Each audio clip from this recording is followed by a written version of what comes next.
mama, bele mama, yeah.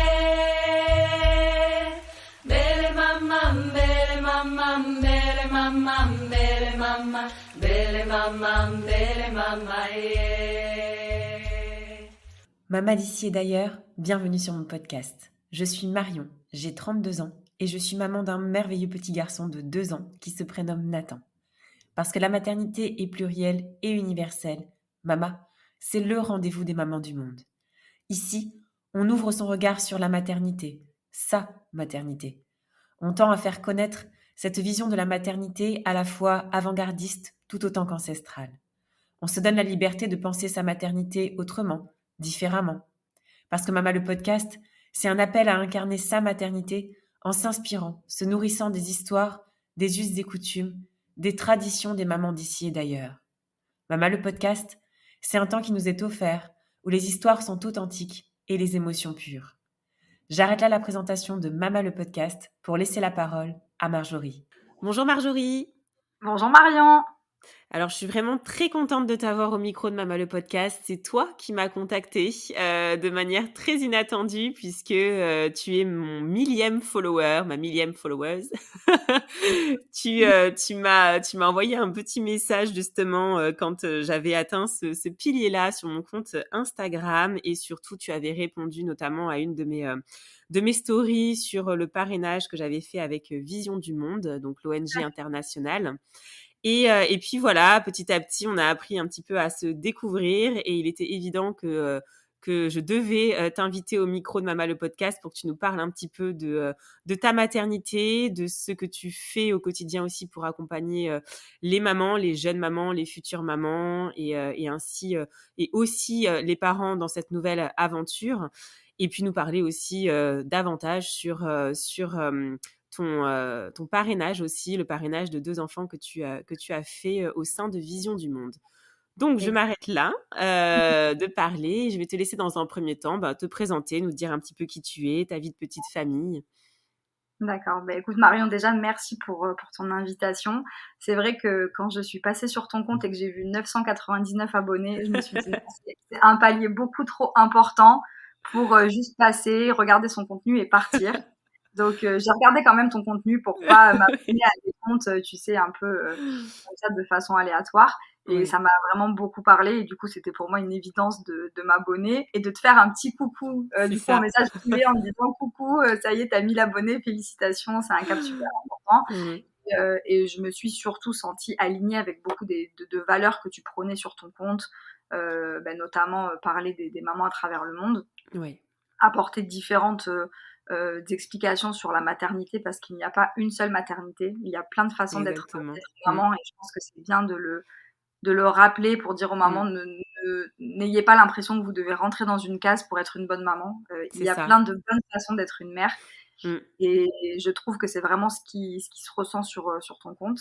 Et évidemment, quand j'ai vu Vision du Monde, alors là, je me suis dit, c'est la totale. On est vraiment aligné sur beaucoup de choses. C'est ça. Et c'est pour ça que j'ai vraiment accroché avec ton compte. Donc moi, j'ai 34 ans, j'ai 2 filles. Une fille de 6 ans qui s'appelle Nala et une fille qui aura 2 ans au mois de mai qui s'appelle Alicia. Je vis à Grenoble depuis 3 ans, mais je suis un pur produit made in Côte d'Azur. Donc, je vis entourée de montagnes, à mon grand désespoir, parce que je suis vraiment une fille de la mer, du soleil, de la plage, etc. Mais on s'y fait. Je suis avec mon mari et mes filles et c'est vraiment le plus important. Mon mari est d'origine congolaise et ça fait vraiment partie de notre vie. Nos filles sont métisses et on a vraiment à cœur de leur partager cette culture-là, que ce soit au niveau de la cuisine, de la musique, de la langue. Alors, je ne parle pas le lingala, je comprends quelques mots. C'est déjà bien. Mes parents le parlent très bien, mon mari le parle très bien. Ma belle-mère cuisine divinement bien j'imagine. les plats typiques congolais. Et du coup, j'ai vraiment à cœur de faire perdurer ça parce que aujourd'hui, mes filles sont métisses. Je ne sais pas de quoi leur avenir est fait, si elles se marieront avec des Africains, des Européens, des Asiatiques, je ne sais pas. Les attends pour le futur. Et je me dis que c'est aussi à nous de faire en sorte que ça perdure déjà chez elles, pour qu'elles n'oublient pas leurs racines et qu'en fait, ça ne se perde pas au fil des années. voilà, on vit en France, on vit à la française, on vit à l'heure Ouais, française, mais on ouais. est quand même, imprégné aussi de cette Baigner, ouais. qu'on aime beaucoup, que ce soit au niveau musical, culinaire, c'est Ouais. très Vous y dur. retournez de temps en temps ou pas? Alors Dans le non, on n'y est non? jamais allé. Mon Ouais, mari est arrivé en France quand il avait 6 ans et d'accord, depuis il n'y est jamais retourné, mais c'est d'accord. vrai que c'est un endroit qui a l'air, incroyable, mais Ouais. on regarde des reportages dessus, on Ouais. essaye et comme je te dis, même si on n'y va pas, on en parle, Bien sûr. on et puis c'est quand même une culture qui est assez joyeuse. Il y a beaucoup de Oui. Mmh. le le Congo, il y a beaucoup de musique, beaucoup de Ouais. danse, c'est Mmh. assez, jovial, donc c'est Ouais. facile d'être imprégné par, ces bonnes ondes, qui se dégagent de cette culture-là. Ouais, ouais, c'est une richesse en plus, supplémentaire pour vos Exactement. petites. Ouais, Bah, ouais, c'est ouais, ce que je leur totalement. dis. Alors Alicia est encore un peu petite pour comprendre, Oui. mais Nala, on a passé une période avec elle qui était assez compliquée, où elle était dans le rejet de ses cheveux, de sa couleur de peau, Et parce qu'elle oui. se sentait un peu à part. Elle Mmh. comprenait pas pourquoi, la Reine des Neiges avait des cheveux super longs et Mmh. tressés et qu'elle, ses cheveux, pour la Mmh. citer, restaient en l'air. Ouais. Donc on lui expliquait qu'en fait, ses cheveux étaient une vraie richesse Mmh. et et qu'ils étaient le symbole apparent de Mmh. sa culture, de qui elle est, Mmh.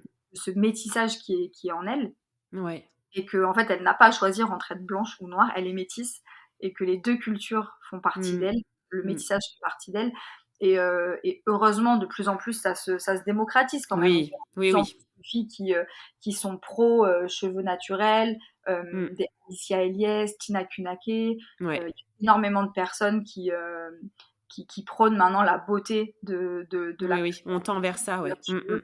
Exactement et du coup ça aide beaucoup parce que c'est vrai qu'au final pour les petites filles de son âge, il y a C'est vraiment dur, ouais. très peu de représentation au final, Oui. Sur où ce l'identification, notamment à travers les dessins animés et tout, c'est vrai, tout tout à à fait, fait, ouais. tout à fait. Donc elle se retrouve un peu dans des dessins animés, type Ada Twist ou Oui. Karma sur Netflix où ça lui Ouais. parle un peu, mais ça Ouais. reste encore vraiment minoritaire Minoritaire, ouais. et heu et c'est pour ça on a fait maintenant ça va beaucoup mieux, mais on a fait un gros travail avec elle en lui disant: «Mais tu sais, tes cheveux sont magnifiques et crois-moi, pour l'instant, tu as Ouais. l'impression que c'est un fardeau parce que c'est Ouais. de longues heures de coiffage, de Mmh. tressage, de Mmh. soins et cetera. Mais quand tu seras adolescente ou femme, tu Ouais. seras fière de ces cheveux C'est ça. Mmh. qui feront partie intégrante de ton identité». Donc Ouais, ouais. Mais c'est déjà merveilleux la façon dont vous l'accompagnez justement, dans cette, acceptation, c'est déjà superbe. pour nous, c'était vraiment Mmh. important de pas de lui dire, en gros: «Tu n'es pas comme les autres», mais en fait, tu es Non. toi, tu es Mmh. unique et tu sais, peut-être qu'en Afrique, personne ne te regarderait parce qu'au final, tu Mmh. serais, en majorité et pas forcément en Exactement. minorité.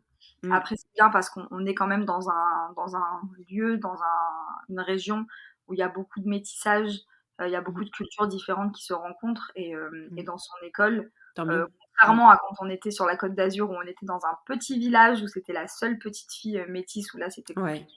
Mmh. Là, dans son école, il y a beaucoup de cultures et d'origines différentes et elle se sent moins, un peu, tu sais, isolée ou, Oui, remarquée. tout à fait. Elle se fond dans la masse Mmh. Tant et mieux. ça lui Mmh. pose moins problème, mais au contraire, maintenant, elle est en demande, «Est-ce que je peux garder mes cheveux détachés? Est-ce qu'on peut faire Ouais, telle coiffure?» tant mieux. Elle commence un peu à jouer de ça justement, Ouais.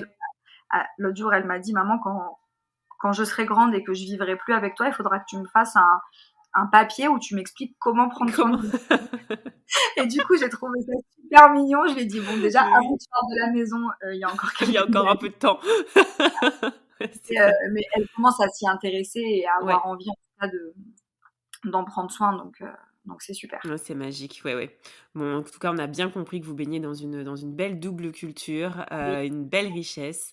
Pour exactement. le coup, sur ta maternité, si on commence à parler un petit peu tes grossesses, puisque tu as Oui, 2 enfants, tes grossesses, tes accouchements et tes postpartum, on en parlera dans un second temps. Est-ce qu'il y d'accord. a des moments, clés, phares qui t'ont marqué? J'imagine que les 2 se sont passés bien évidemment différemment, Tout à fait. mais voilà, est-ce qu'il y en a une qui a été un petit peu plus sereine que l'autre? Alors, ma deuxième grossesse a été beaucoup plus sereine que l'autre. Quand j'étais enceinte de Nala, j'ai passé une très bonne grossesse sur le plan médical. Ouais, Tout allait bien, mes examens médicaux allaient bien, mon enfant, grossissait bien, les échographies étaient toujours bonnes. Heu rien n'a jamais été matière à inquiétude Ouais. ou stress durant cette grossesse. Et, euh, et du coup, je ne réalisais pas forcément, et ça je l'ai compris plus tard, que je suivais un peu aveuglément le corps Mmh. médical. Je me posais pas de questions, ni sur le déroulé de ma grossesse, Mmh. ni sur l'accouchement en lui-même, et encore moins sur le postpartum. Mmh. Pour moi, j'étais enceinte, c'était super. J'étais suivie par des médecins, des gynécologues, des biologistes au laboratoire, des Mmh. sages-femmes, et tout se passait bien. Donc, il y avait une vague et je surfais dessus sans trop me Ouais. poser de questions. Et je pense que c'est un peu aussi la faute aux représentations de la grossesse et de l'accouchement qu'on voit dans les L'idéal, ouais. films, Mmh. dans Mmh les mh. séries, où on nous montre toujours qu'au final, la grossesse, ben, ça se passe bien, que tout va bien, mais que par contre, l'accouchement, on le subit en fait, en quelque sorte. Oui, C'est c'est forcément ça. douloureux, Mmh. on perd la poche des os en plein milieu de l'hôpital, Mmh. même très caricaturé. C'est ça, ouais. Moi, je m'imaginais vivre ça. Je me suis dit, bon, Ouais, je perds de la poche des os, ce sera ouais. le signe qu'il faut que j'aille à l'hôpital. C'est Et puis ça. je vais arriver à l'hôpital et tout va bien se passer. Je vais pleurer parce que c'est normal, je C'est vais ça. pousser parce que c'est normal, etc., Mmh. etc. Ouais, ouais. Le schéma un peu mécanique qu'on se fait. Exactement, Mmh. Mmh exactement. mh. Et en fait, j'ai eu un accouchement qui, sur le plan médical, s'est très bien déroulé, Mmh. mais je l'ai compris plus tard qu'en fait, émotionnellement, ça a été catastrophique pour moi. Ouais, Parce que il y a eu plusieurs petits facteurs qui ont fait que, mais j'ai été renvoyée 3 fois chez moi parce qu'on m'a dit: «Non, non, c'est pas pour aujourd'hui, ouais, c'est pas du tout le moment». Donc moi je disais: «Bon, d'accord, je rentre chez moi». ouais. Jusqu'à ce que ma mère me dise: «Non, mais cette fois on monte à la maternité et tu y restes». Et Mmh. ma mère a un peu fait le forcing en disant: «Maintenant vous la gardez, elle est pas bien, donc elle reste à l'hôpital». Ensuite, il n'y avait plus de salle de travail disponible, donc je suis restée de 1 heure du matin à 9 h moins le quart du matin sur une table d'examen, en fait, qui s'arrête au Ouais, genou. Il n'y avait plus aucun endroit où faire mon mon Dieu. travail. Ouais. Mmh. Donc, autant te dire que le confort n'était Non, pas au c'est sûr. rendez-vous. Non, non, c'est sûr, ouais. Mmh mh. Et ensuite, quand il a fallu passer en salle d'accouchement, j'ai eu l'étudiante sage-femme, donc évidemment, je ne lui en veux absolument pas, il faut bien qu'elle Oui. fasse ses Mmh. armes.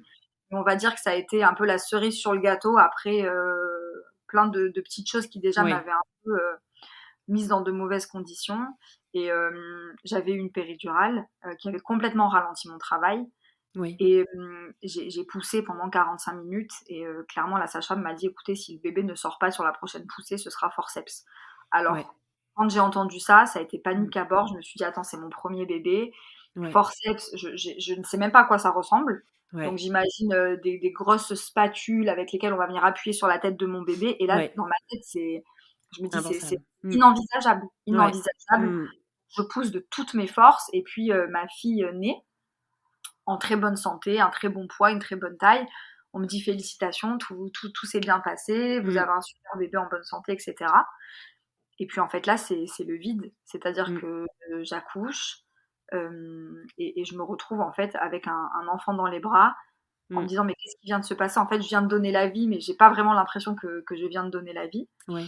Mais j'avais l'impression de pas être légitime à exprimer ça parce qu'en fait, Tout s'était médicalement, bien passé. tout Mmh. s'était bien passé. C'est Le ça. le gynécologue m'a dit: «Mais c'est super, vous avez fait un Ouais. super travail». Mmh. La sage-femme m'a dit: «Mais c'est génial», et au final, je me disais que c'était peut-être la norme, C'est des heures ça. et des heures Mmh. de travail, 45 Mmh. minutes de poussée.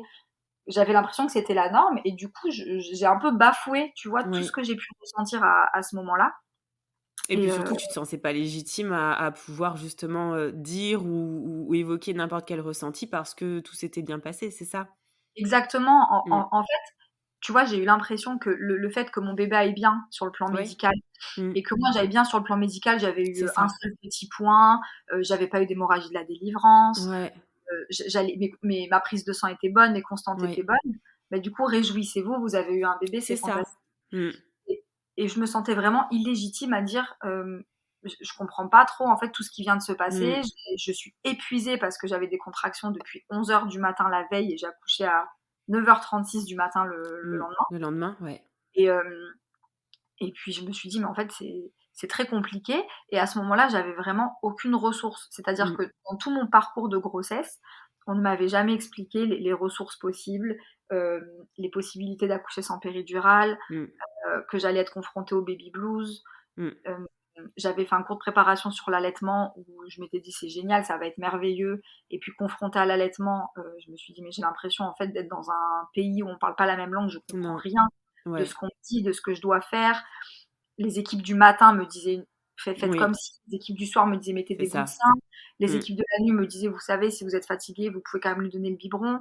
Mmh. Entre-temps, ma mère qui a 30 ans de crèche à son actif, Mmh. et qui est formée au portage et cetera, et heureusement qu'elle était là parce que Mmh. je me dis que des personnes qui ne sont pas, encadrées, tu sais, Oui. soutenues par la famille, c'est Mmh. encore, plus compliqué. Entourée, ouais, d'où l'importance, ouais. Exactement, Mmh. et qui Mmh. me disait: «Mais fais-toi confiance, fais ce qui te semble bon pour ton bébé». Moi, je lui disais: «Mais maman, quand même, tu sais, si les médecins et les sages-femmes me disent ça, c'est C'est qu'il faut faire ça. comme ça». En fait, Mmh. j'écoutais tout ce que le corps Mmh. médical me disait comme si c'était, parole d'évangile, comme C'est ça. si tout La ce qu'on me parole disait sainte, bien sûr, ouais. Mmh mh. exactement ce que je devais faire, et que si je m'en détournais, au final, c'était de ma faute, et Ouais. du coup, l'allaitement a été un échec, total Mmh. parce que, j'avais l'impression qu'au final, c'est moi qui n'arrivais pas à allaiter mon Oui. bébé, Mmh. et le fait de me sentir en échec et d'avoir surtout, tu sais, des versions différentes, d'une heure à C'est ça. l'autre, d'une équipe Mmh. à l'autre, je me Hyper disais: «Mais c'est» déstabilisant. Ouais, ouais, ouais. exactement, Mmh. c'était un casse-tête monumental, et Mmh. surtout, j'avais honte de dire: «Mais peut-être que je ne dois pas allaiter. Oui, Peut-être que le biberon, c'est aussi la bonne option». Parce que je me suis dit: «En fait, pour moi, les mamans, qui allaitent pas», tu vois, c'est aussi un peu ce qu'on te véhicule, exactement. ce qu'on t'inculque. Mmh. Une maman, c'est une maman qui allaite, tu vois, Mmh. aux yeux des gens. Dans le sens où si tu allaites pas, il faut limite que tu justifies de ton choix de ne Tout pas le allaiter. temps. Tout le Est-ce que tu temps. as pas Mmh. assez de lait? Est-ce que, tu es trop fatigué? Est-ce Ouais. que non, en fait, l'allaitement est un choix et le non-allaitement Exact. est aussi un C'est un choix choix, aussi. et Exactement. aucun de ces 2 choix ne doit être source de justification auprès de qui que ce Exactement. soit. Mmh mh. Mais à cette époque-là, j'étais très peu renseignée sur la maternité, et je m'en suis voulu après, de me dire: «En fait, il y a tellement de ressources, Mmh. de ne pas être allée à leur, recherche, de ne pas Mmh. avoir creusé». Et en même temps, il y a cette espèce de syndrome un peu de la blouse blanche, dans le sens où tu te dis Ouais, quand ça vient du corps médical, quand ça vient d'une personne qui représente un peu le savoir, que ce soit le exactement. corps médical ou demain peut-être un avocat ou un Bien sûr. professeur ou autre, tu quand ça vient d'une personne qui détient le savoir, tu te dis qu'au Mmh. final, si elle te le dit, c'est que c'est comme ça que ça doit se passer. Tout à fait. Et du coup, il en est découlé un postpartum assez compliqué avec un baby J'imagine, blues. ouais. Mmh. Hem, j'arrivais pas à l'allaiter. Je recevais, des tonnes de visites improvisées à la maternité, chose que je vivais très mal parce que c'était mon Mmh. premier enfant. Mais J'étais oui. fatiguée, j'avais des Mmh. douleurs partout parce que j'avais poussé quand même 45 minutes. Oui. Donc j'avais très, très mal dans tout mon corps, dans ma poitrine, Mmh. heu, par voie basse, tout était douloureux. Mmh. Et il y avait des personnes qui se présentaient sous prétexte que c'est, la copine, tu sais, des gens avec qui voilà, mais Affreux. Bah, non, pardon. Je me permets de non, le mais dire, c'est mais un peu ça effectivement, parce vu que l'état d'épuisement, c'est pas pour la personne, mais c'est pour toi, quoi. tu sais, même dans ton corps, tu as Mmh. qu'une envie, enfin moi j'avais qu'une envie, c'était de vivre sous la douche, en fait, Ouais. tellement j'avais Mmh. mal de partout. Ouais. Être allongée, j'avais mal, être assise, Ouais. j'avais mal. J'avais Mmh. qu'une envie, c'était de me mettre, un peu en position fétale et de laisser couler l'eau sur moi pour, Ouais. m'apaiser et me sentir mieux. C'est et ça. Et du coup, voilà, ça a été assez compliqué. Et puis, j'ai eu donc un baby blues où j'avais carrément des phobies d'impulsion. Et ça, c'est pareil. Personne ne m'avait prévenu que Non. c'était normal, entre guillemets, hein, si je puis dire ainsi, que c'était Oui, normal oui. d'avoir des moments où tu te disais je me vois taper mon bébé, Oui. je me vois faire du mal à mon bébé. Mais pas parce que tu n'aimes pas ton bébé, parce que Non. simplement, émotionnellement, c'est trop compliqué à gérer. C'est un épuisement total, Et, ouais. Mmh. ça, c'est pareil, je me revois appeler ma mère un soir et lui dire: «Maman, tu sais, ça ne va pas du tout. J'ai envie Mmh. d'ouvrir la fenêtre, de jeter Mmh. Nala Mmh. et de me jeter avec». Et je me dis, mais encore une fois, heureusement que ma mère est quand même Oui. sensibilisée au sujet. Ouais. Et elle m'a dit: «Écoute, tu vas mettre ton bébé dans son lit, elle ne Mmh. risque rien. Au pire, elle va pleurer. C'est le pire Ouais. qui puisse arriver qu'elle pleure. Mmh. Tu fermes la porte et tu Mmh. vas prendre une bonne douche et tu reviens dans 10 minutes». Mmh. Et en fait, le fait qu'elle ait, un peu levé le voile autour de ça et désacralisé le truc en me disant: Ouais. «Tu sais, c'est normal, Ouais. voilà, tu vis un baby blues, émotionnellement, c'est compliqué parce que hormonalement, c'est compliqué». Et en fait, Exactement. le Mmh. fait qu'on me donne une explication rationnelle à ce que je Et qu'on pouvais te dise que c'est ressentir normal. Mmh. exactement, Mmh. De suite, tu sais, la chape de plomb est partie. C'est Je me ça. suis sentie au final libérée d'un poids parce que j'étais honteuse au final. J'imagine, ouais. Et j'ai beaucoup reproché ça au final à la préparation à l'accouchement, c'est-à-dire Mmh. qu'on te prépare à la poussée, alors que dans 9 cas sur 10, rien ne se passera comme ce qu'on Non. t'a expliqué en cours d'accouchement.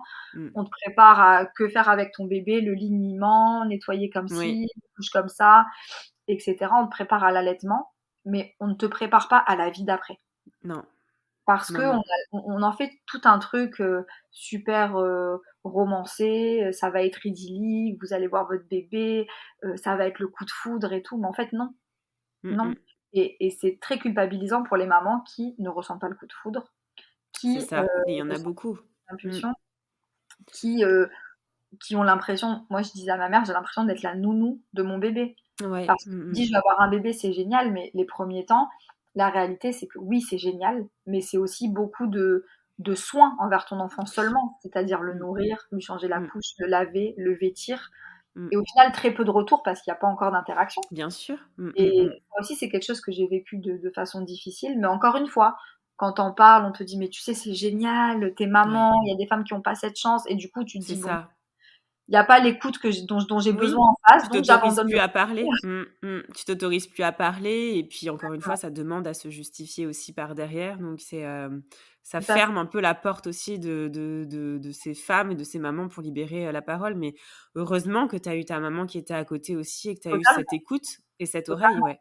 Mmh mh. Heureusement que j'étais bien entourée et je me souviens d'ailleurs avoir dit à ma maman: «Mais si c'est une jeune femme qui est enceinte, qui vient d'accoucher, pour peu que ce soit, tu sais, un couple où il y a un peu de violence ou pas beaucoup de Oui, soutien, ou une grossesse non c'est comme désirée, ça, hein, c'est comme ou ça que une ça jeune brille, fille qui ouais. soit pas Mmh. soutenue par sa famille ou autre, tu sais, qu'il y a un contexte un peu, autour qui Ouais, soit fragile», j'ai dit à ma maman: «Mais je peux comprendre qu'il y ait des femmes qui arrivent au burn-out maternel, en fait, parce mmh, que c'est tellement compliqué à gérer si ouais. t'es pas soutenu, Mmh, encadré mmh. et écouté, heu, ça peut très vite devenir compliqué. Totalement, totalement, mais c'est comme ça en général. Après, il faut toujours et bien évidemment qu'il y a un contexte fragile, mais l'isolement détruit énormément quand on est en période de postpartum, post-accouchement, Mmh, effectivement, tout à fait. totalement et pour le coup, ta deuxième grossesse, Alors, alors? entre, mes 2 filles, j'ai fait une fausse couche. Voilà, d'accord. Donc je suis OK. tombée enceinte, assez rapidement quand on a voulu un enfant avec mon mari, un Ouais, autre enfant. ouais, J'ai enlevé mon stérilet et puis un mois après j'étais enceinte, donc on était ouais. super Très contents, on s'est dit: «Ça rapidement, va ouais. aller Mmh. vite, c'est génial» et cetera. Hem Et puis vient, tu sais, l'échographie de datation. Donc, Oui, on va ensemble chez la sage-femme pour faire l'échographie et là, la sage-femme me dit, «Bah, écoutez, je vois rien, mais en même temps, vous savez, c'est tellement c'est petit jeune, ouais. Mmh. que c'est difficile, on voit pas toujours, ne vous en faites pas, ça ne veut rien dire, ne vous stressez Mmh. pas, on va refaire un bilan sanguin et puis on va se revoir pour une prochaine échographie». Mmh. Sauf que, mon bilan sanguin, j'avais déjà fait un 1er, taux de bêta-HCG qui était quand même Ouais, assez élevé et mon ouais, deuxième taux en fait était, avait descendu, était à ouais, 476 au lieu de un peu plus de ouais. 1000. Mmh. Du coup, j'ai appelé ma sage-femme et je lui ai dit: «Qu'est-ce que ça veut dire en fait? Qu'est-ce Mmh. qui se passe?» Et elle m'a dit: «Vous êtes en train de faire une fausse couche, Mmh. hem, mais en gros, on va être avec vous, on va vous accompagner», Mmh. et quand j'ai entendu ça, Mmh. ça a été super compliqué pour moi parce qu'en fait, j'avais l'impression que ça n'arrivait qu'aux autres. Ouais, Ça, c'est pareil, la fausse couche, c'est un peu, tu sais, on te dit: «C'est une femme sur 4». ouais.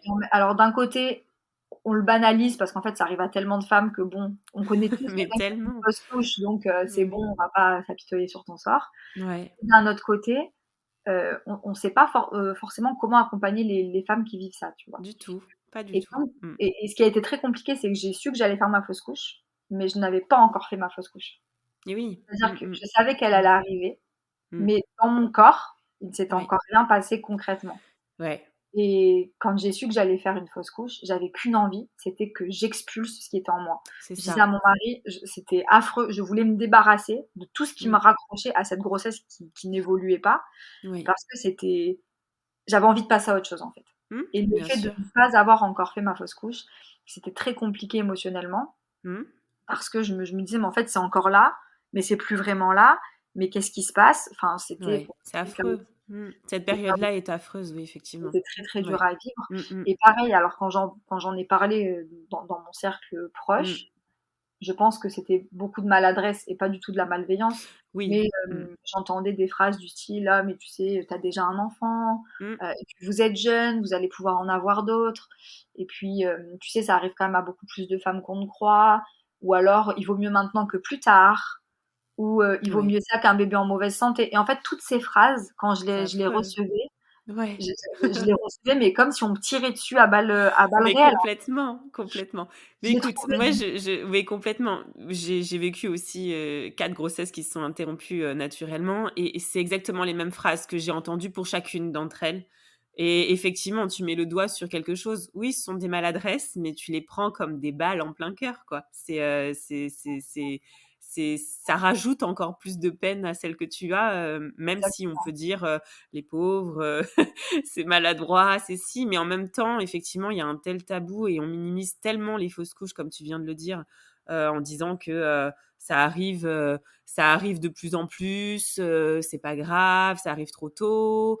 Il y en a qui disent que ce n'est pas un enfant, que c'est pas encore un bébé, tout ça, tout ça. Donc effectivement, ça réduit, énormément l'impact que ça a sur nous, en tant que maman.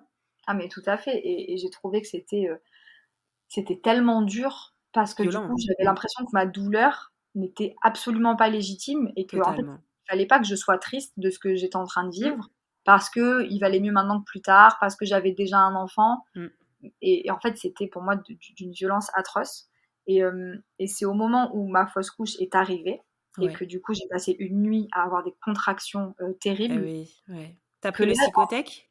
Tu as pris par non, médicament? j'ai rien pris du tout, ça Expulsion s'est naturelle? D'accord. toute seule. En fait, quand on a su que j'allais faire une fausse couche, la Oui, sage-femme m'avait donné un délai. Elle m'a dit: «On va attendre d'accord. quelques jours, Oui, voir c'est ça. si, Mmh. le corps expulse Oui, naturellement. oui, c'est ça. Si ça ne se fait pas, à ce moment-là, on aura recours à un médicament». D'accord. Mais en fait, ça a duré peut-être 3 jours. Tu Oui, vois, c'est cette ça. Mmh. attente, mais c'était 3 jours qui étaient très longs Affreux, oui. et et c'est bizarre parce que le matin, avant même que je sache que je faisais une fausse couche, quand je me suis réveillée, le matin, Ouais. j'ai dit à mon mari: «C'est bizarre, j'ai l'impression de plus être enceinte». Mmh. Et il m'a dit: «Mais pourquoi tu dis ça? Qu'est-ce que tu racontes?» J'ai dit: «Je sais pas, il y a quelque chose qui a changé Mmh. dans mon corps» et c'est ça, qui, au moment de le jour où j'ai été faire le bilan sanguin aussi, je savais en fait déjà, mais je peux pas expliquer ce qui se Mmh. passait en moi, mais à cette Ouais, espèce ouais. de pressentiment, d'intuition Ouais. et en fait, quand j'ai fait ma fausse couche, ça a été tellement des douleurs physiques et des douleurs de contraction qui m'ont rappelé Mmh. ma 1re grossesse. C'est ça, c'est le moment en fait où je me suis autorisée à avoir mal émotionnellement. Mmh. Parce que je me suis dit: «En fait, si tu as mal physiquement, c'est que ça existe». Même si Oui, les gens essayent de le faire taire c'est autour, ça. de minimiser parce qu'ils savent pas trop comment te prendre, parce qu'ils savent pas quoi te dire ou parce que pour eux, comme tu dis, c'est clairement quelque chose de banal tellement c'est Mmh. fréquent.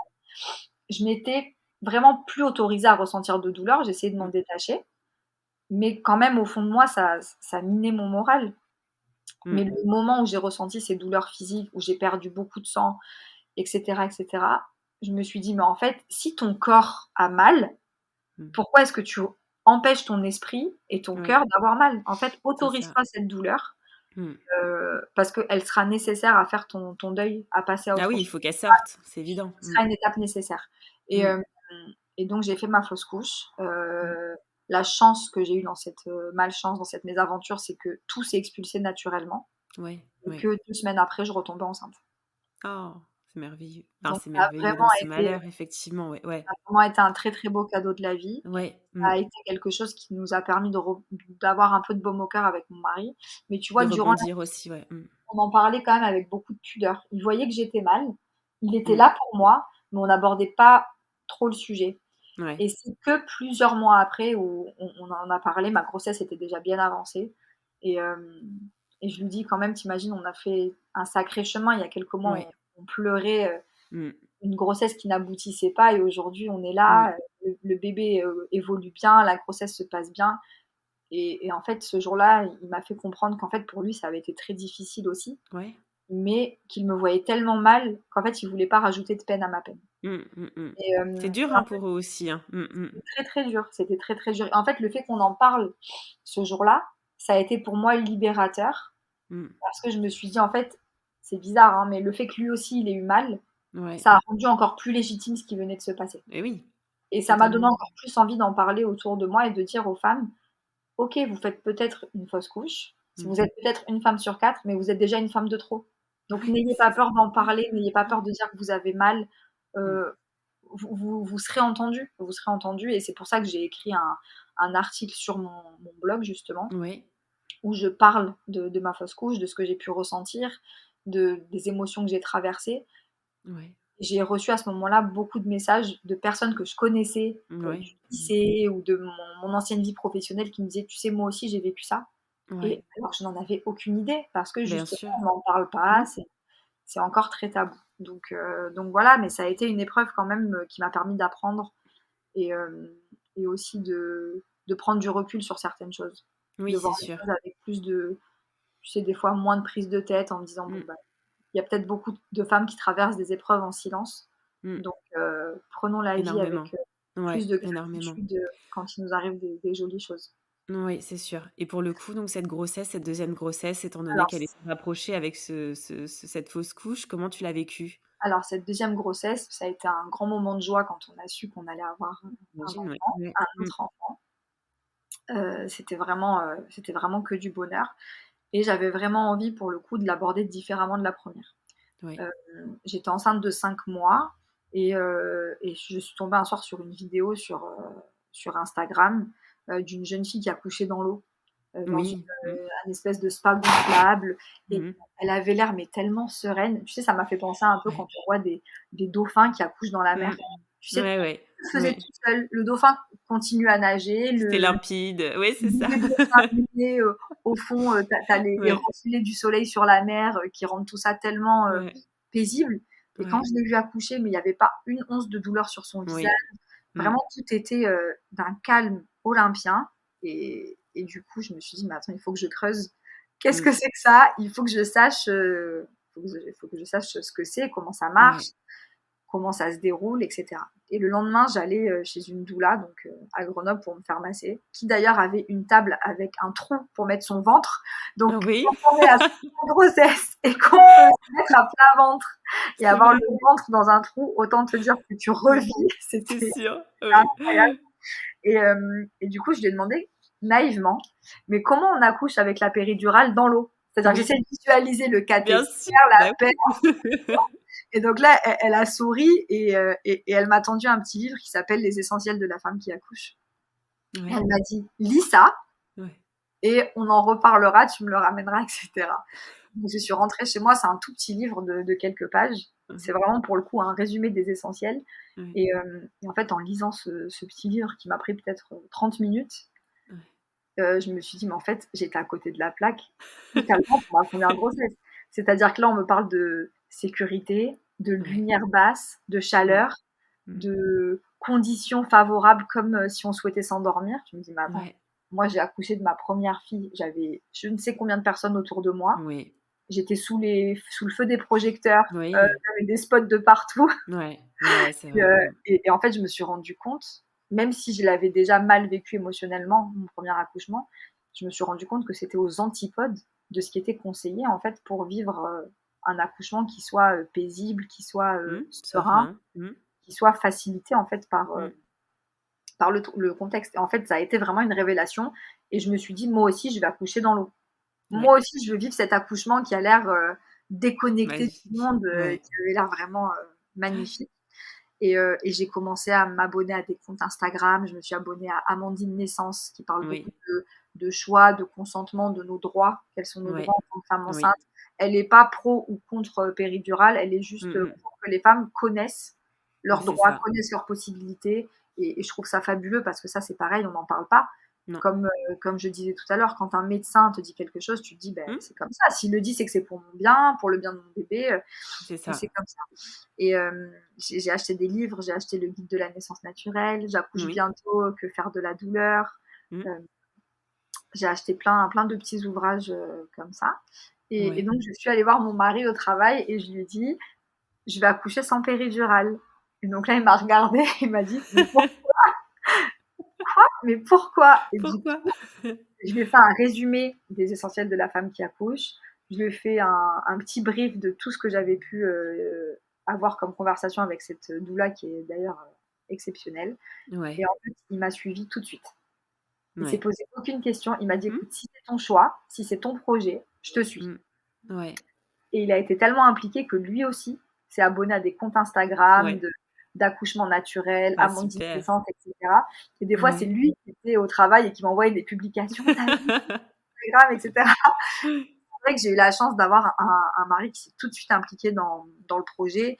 Il Ouais. venait avec moi au cours, on allait faire des cours avec une sage-femme qui fait de l'acupression Oui. et qui montrait en fait les différents points dans le corps Ouais, d'Alex super. pour Mmh. soulager, déjà Mmh. pour favoriser le travail une fois qu'il est Oui. enclenché, Mmh. pour que tout se passe bien, pour soulager la douleur des contractions, etc. Il était vraiment très très impliqué du début à la fin. Et Ouais. donc tout se passait bien jusqu'à 37 semaines où là on m'annonce que mon bébé est en siège. Oui. Et on commence à me parler de VME, Mmh. de césarienne, Mmh. de péridurale. Et là, je m'effondre. Ouais. Je me dis, en fait, je vais revivre le même Mmh. accouchement que mon premier accouchement. Ça Mmh. va être quelque chose que je subis. Et là, je me suis dit, non, c'est pas possible. Du coup, Mmh. on programme une VME pour le lundi d'après. Donc là, mon rendez-vous était le vendredi. On me Ouais. programme une VME pour le lundi, mais la gynécologue, du coup, qui avait pris le relais parce que j'étais sur la fin de ma grossesse, me Ouais. voit tellement effondrée qu'elle me dit, écoutez, on a une sage-femme acupunctrice, je vais l'appeler, elle Ouais. va vous prendre tout de suite. Donc, une sage-femme arrive. Moi, j'étais en flot de larmes. J'ai appelé mon mari, je lui ai dit, viens à Mmh. la maternité, ça va pas du tout. On va me faire de l'acupuncture, le bébé est en siège, tout ça. Donc, la sage-femme vient, elle me plante 2 aiguilles sur les petits orteils, l'extérieur des Ouais. petits orteils, un sur Ouais. chaque pied. Et elle me dit, écoutez, rentrez chez vous, ça va bien se passer, ne vous en faites pas, soyez consciente, Ouais. etc. Et j'étais en contact, et je le suis toujours d'ailleurs, avec une doula Ouais. qui s'appelle Raphaël, qui a un Mmh. compte qui s'appelle Yala Doula sur Instagram, une personne que j'aime énormément, Ouais. qui est très inspirante et qui me dit, écoute, fais-toi confiance, parle à ton bébé. Elle commence à Oui. m'envoyer, elle est formée au yoga prénatal et postnatal. Oui. Elle commence à m'envoyer des vidéos de positions à prendre. Oui. Alors c'était rigolo, j'ai passé tout le week-end à marcher à 4 pattes chez moi, à faire le point. C'était Ouais. assez comique, j'étais dans des positions improbables. Et puis je parlais beaucoup à ma fille. Ouais. Je disais, Mmh. écoute Alicia, maman elle a confiance en toi. Mmh. Cet accouchement, on va le réussir toutes les deux. Mais Mmh. pour ça, il faut que tu te retournes. Mmh. Sinon, ça va être compliqué. Je sais qu'il y a des maternités où ils acceptent les accouchements en siège sans péridurale. Ouais. Cette maternité-là, bien qu'elle soit quand même très axée physio, très Ouais. ouverte, ils ont une salle nature qui est formidable, ils sont quand même très ouverts à cette forme d'accouchement. Ouais. Mais pour eux, c'était inenvisageable que j'accouche en siège sans péridurale. Ouais. Mmh. Donc j'arrive le lundi pour faire ma VME. Et puis là, on me dit, bah, écoutez, c'est formidable, votre bébé a la tête en bas, rentrez Merveilleux, chez comme vous. quoi. Mmh. Donc j'étais ravie, j'ai Ouais. soufflé un grand coup, j'ai dit à ma Mmh. fille, super, t'as assuré, Ouais. on va bien finir Merveilleux. cette grossesse et tout va bien se passer. Ouais. Et puis alors mon accouchement a été incroyable. J'avais préparé un projet de naissance Ouais. grâce un peu à toutes les lectures que j'avais Mmh. trouvées, à ce que je voyais sur Instagram et aussi avec l'aide de la sage-femme de la maternité que j'avais rencontrée, Ouais. où je lui avais dit que je voulais vraiment un projet de naissance respecté, Mmh. un accouchement qui soit le plus naturel possible. Et du coup, je m'étais beaucoup renseignée, j'avais vraiment abordé plein d'aspects. J'avais fait un peu une chronologie pendant le travail, pendant Ouais. l'accouchement, après l'accouchement. J'avais expliqué que dans les grandes lignes, que je voulais qu'on m'appelle par mon prénom. Ouais. Déjà pour qu'il y ait un peu moins la distance Bien sûr. médicale, Mmh. que j'aurais aimé, si c'était possible, avoir accès à la salle nature si elle était disponible. Oui. Mmh. Euh, qu'on puisse avoir des lumières qui soient tamisées, qu'on puisse mettre de la musique, que je puisse boire et manger des Ouais. petites choses si j'en ressentais le besoin. Je voulais le moins d'interventions possible, le moins de touchés vaginaux possible, le moins Ouais. de, de contact en fait avec le corps médical possible. Je Ouais. voulais vraiment être dans ma bulle Mmh. avec mon mari. J'avais toutefois demandé à ce qu'elle se sente libre de guider mon mari dans les gestes qu'il pouvait avoir envers moi pour soulager des fois la Oui. douleur des contractions. Et j'avais demandé si possible à accoucher dans l'eau, si la salle nature était disponible. Ouais. Et que si je ne pouvais pas accoucher dans l'eau, que je puisse quand même accoucher dans la position qui soit pour moi la plus La confortable. plus confortable. La Ouais, plus ouais. adaptée et la plus confortable. J'avais demandé un clampage tardif du cordon. Oui.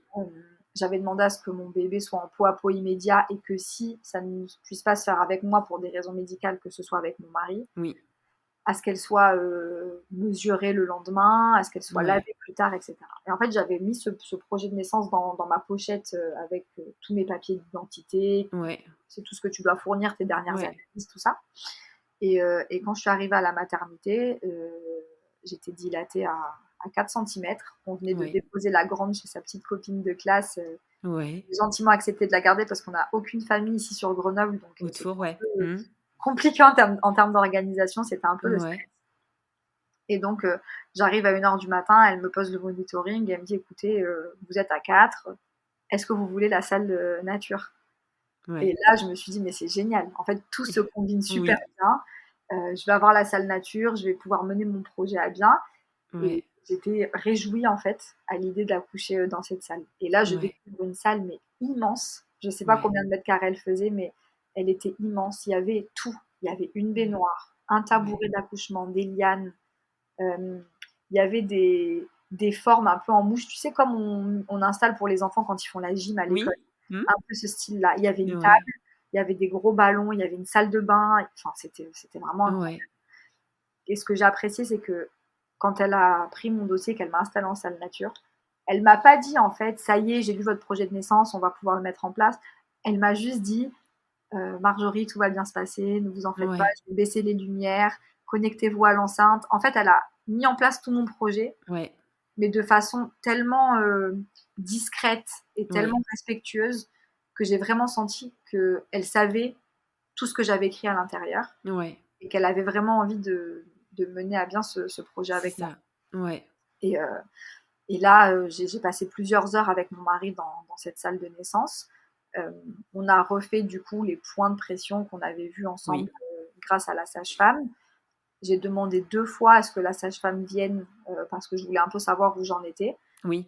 Et à chaque fois, elle me disait, vous êtes sûre, Marjorie, vous voulez pas trop de touchés vaginaux, est-ce que vous êtes d'accord pour qu'on le fasse? Il y avait vraiment une grande notion de consentement. Ouais. Et c'est vraiment super appréciable. Et à 3h30 du matin, là, ça devenait trop difficile à gérer. J'avais fait du ballon, j'avais marché, je m'étais mise à 4 pattes, mon mari m'avait massé le dos, mais ça devenait trop compliqué. Et mon mari m'a dit, tu sais, si tu as envie de crier, vas-y, te Ouais. retiens pas.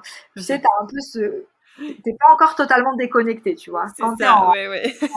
Quand t'es en pleine contraction, contrairement à quand t'es en plein accouchement, vraiment. Oui. Et quand t'es en pleine contraction, t'es encore un peu connecté à la partie Oui, tu rationnelle de ton maîtrises cerveau. encore.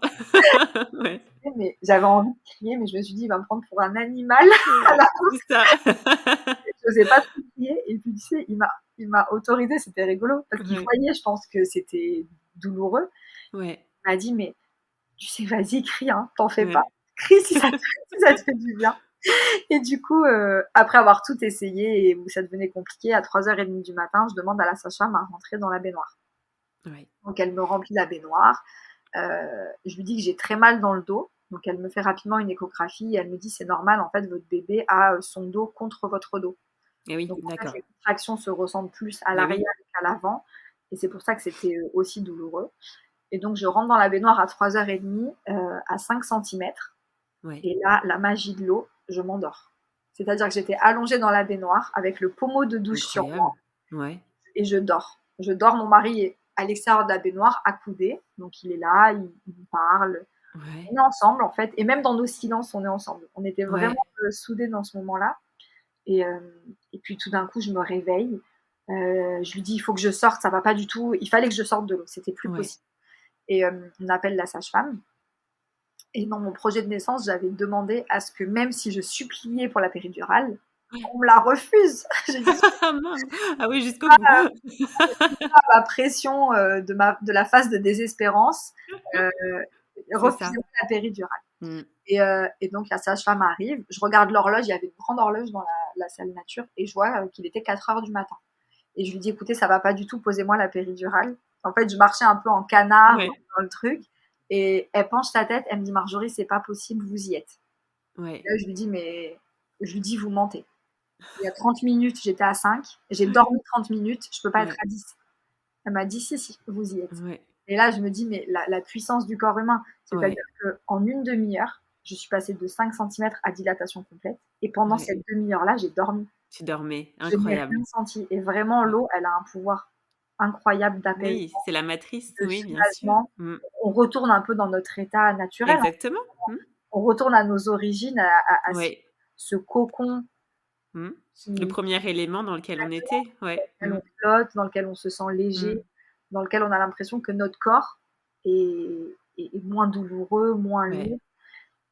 Et du coup, elle me dit, je lui dis: «Mais posez-moi la péridurale». Elle me dit: «Mais c'est plus possible». Et au loin, je vois, tu sais, une bonbonne de gaz. Et Oui. quelques semaines avant, ma fille aînée avait fait soigner une dent et pour pas qu'elle ait mal, on lui avait mis justement ce gaz-là Oui. sur le nez. Oui. Et quand je vois le gaz, je lui dis: «Je veux que vous me mettiez du gaz et tout». Parce qu'en fait, ma fille, quand elle avait eu le gaz anesthésiant, elle Ouais. planait complet. Elle me disait: Mais «Maman, oui. j'ai l'impression d'avoir des fleurs dans les jambes et des arcs-en-ciel autour de moi». Et je lui disais à la sage-femme: «Moi aussi, je veux des fleurs dans». Oui, c'est ça. Je dis: «Mais c'est pas possible». Et je disais à mon mari: «Je vais jamais y arriver». Il m'a dit: «Écoute Marjorie», il m'a dit: «Tu te prépares depuis des mois, tu Ouais. vas y arriver. Tu as pas le choix de toute façon, il faut que Oh non! Tu tu peux plus faire machine arrière. vas y arriver». Et en fait, le temps que je sorte de l'eau, que je me suis mise dans une position improbable. Je dis: il faut que je monte sur la table. J'étais dans un état, mais j'avais l'impression que j'allais mourir. J'avais Ouais. énormément lu sur la phase de désespérance, mais j'imaginais pas un seul instant que ça puisse donner cette sensation-là. Ouais. J'arrivais plus à respirer, j'avais la nausée, j'avais mal dans tout mon corps et surtout une sensation d'oppression, de Mmh. mort imminente. C'était impressionnant. Oui. Et puis d'un coup, je dis à la sage-femme: «Il faut que ça sorte, il faut que ça Ouais. sorte». Mais c'était au-delà de mon contrôle. C'est-à-dire que, Ouais. tu sais, des fois, tu as envie de faire pipi, tu dis: «Bon, je me retiens, le temps d'arriver à la Ouais. maison». Mais là, je ne pouvais rien retenir. En fait, mon Ouais. corps poussait tout seul. Ouais.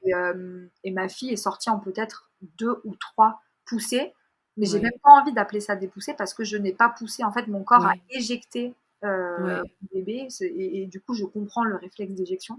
Oui. Ma fille est née, toute seule, en fait. Ouais. Elle est née toute seule. Elle a percé la poche des os en partant.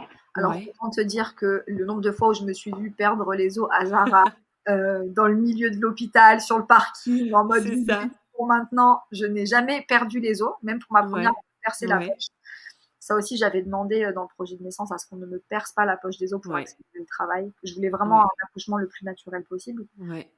Et, du coup, ma fille est née presque coiffée. Elle a percé la poche des Ouais. os quand sa tête est passée. Ouais. Et tout a été respecté. Le cordon a été clampé une fois qu'il Merveilleux. était tout blanc, une fois qu'il était Ouais. vide.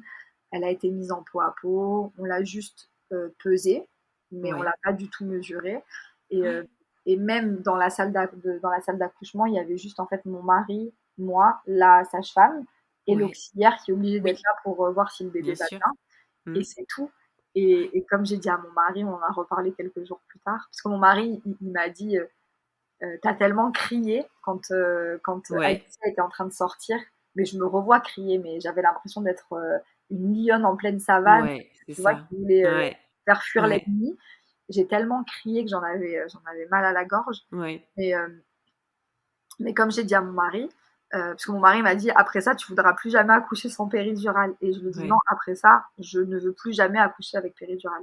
Oui. Parce qu'en Mmh. fait, oui, j'ai eu la contraction qui m'a fait sortir de l'eau. Je pense que c'est vraiment le moment où elle s'est, tu sais, Oui. insérée dans Rester le ouais. bas du Mmh. bassin. Et ça a été Exactement. douloureux. Je pense que c'est Ouais. ça qui a vraiment été douloureux. Mais Ouais. tout ce qui s'en est suivi, c'était plus de la douleur. Et le cri que j'ai poussé, comme j'ai dit à mon mari, c'était pas un cri Ouais. de douleur, c'était un cri de Du tout. puissance. De puissance, ouais, Je me c'est suis ça. sentie C'est ça. puissante. Ouais. Et comme je lui ai dit: «Mais attends, j'ai mis ma fille au monde toute seule. Évidemment, tu Oui. m'as aidée, tu m'as Bien soulagée sûr. grâce à tes massages, Ouais. tu m'as soutenue psychologiquement». Et c'est énorme parce que Ouais. je connais plein de femmes qui disaient sur des groupes Facebook que je suivais, «Mon mari Mmh. veut même pas être en salle, il veut pas être là, Mmh. je vais accoucher toute seule». Je me disais: «Mais les pauvres». Mmh. Et je me dis physiquement, en fait, je n'avais aucun cathéter, aucune Mmh. perfusion, aucun médicament. personne qui appuyait sur mon corps à un moment donné pour que ma fille sorte. C'est ça. Et j'ai dit à mon mari, mais ça y est, je suis un Avengers là, je suis C'est ça, c'est ça. personne peut m'atteindre. Et j'ai écrit un texte sur mon blog qui s'appelle Il était un 5 mai où je raconte justement cet accouchement. Ouais.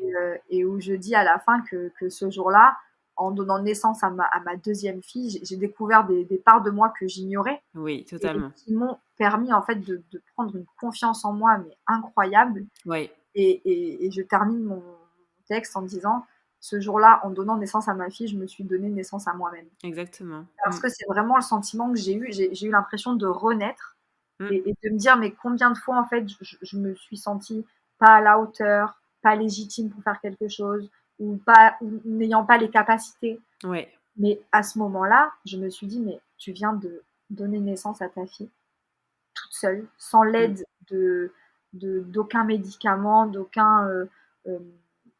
d'antidouleur, Ouais. sans intervention médicale, etc. Et ça a été pour moi vraiment une révélation. Et c'est ça qui m'a donné envie de créer aussi Il était une mère. Il était une mère. Et Ouais. mon postpartum pour Alicia a été mais complètement différent. Ouais, j'imagine. Je n'avais J'imagine, ouais. aucune douleur postpartum. Mm. J'étais anémiée, donc forcément j'étais Oui, fatiguée. bien Mais sûr. je n'ai eu Oui, oui. aucune douleur physique. Ouais. Alors j'ai eu 2 points qu'on m'a cousus à vif parce que du coup j'avais pas de péridurale, donc Mais c'était oui, même mais pas oui. plaisir. Autant Ouais. j'ai même dit à la sage-femme, laissez comme ça, je suis sûre que les chartes se refermeront toutes seules. N'insistez pas, etc. Parce que pour le coup, je pense que j'ai eu plus mal Oui, c'est ce que j'allais te dire. les 2 points cousus à vif que de l'accouchement. Mm. Et mon postpartum, j'ai pas eu une seule fois une baisse de morale, Ouais. pas de baby blues, Mm. pas de phobie d'impulsion. Ouais. Ça a vraiment été mais complètement différent du Ouais. premier.